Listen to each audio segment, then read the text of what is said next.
Kaya ko yung TikTok na ami kompleto Miss Balay. Kanya dako po akong salamat ni Ma'am Amy, ni Pastor, ug sa tanan ni nag-sponsor sa Bless, sa Alcoy, kay sa ilang pag-eskwela diri wa gid mi gihatag maski usa snacks tanan ila ginadiha niya. Wa with me gid kuan ilang time sa mga bata bisan nag birthday na kapuyan siguro nila kay badlungon kay bisag pila ni sila kabuok pero naagit si Ma'am Amy ang pasensya, ang mga uban nga teachers po sa pagsagot sa ilang mga individual na attitude. Kunya, ang ako yun ako kay pasalamat, so proud kay ko sa akong anak karon kay 15 ang bata basa English. Hands up dyan ko sa akong anak kay wag ito, katapon nga.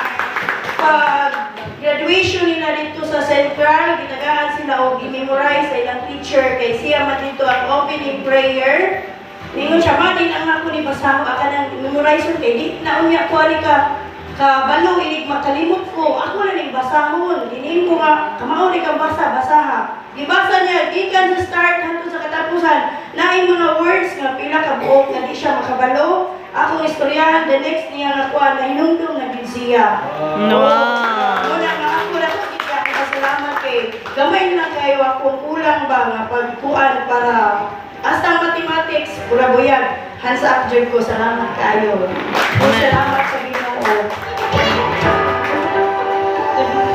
Good morning sa lahat. Ako si Jennifer, mama ni Asisa. Nagpasalamat ako ng marami sa sponsor sa Bliss. At saka nila ni Ma'am Amy, ni Pastor, ni Ma'am Janet, ni Ma'am Rina, ni Ma'am Ali.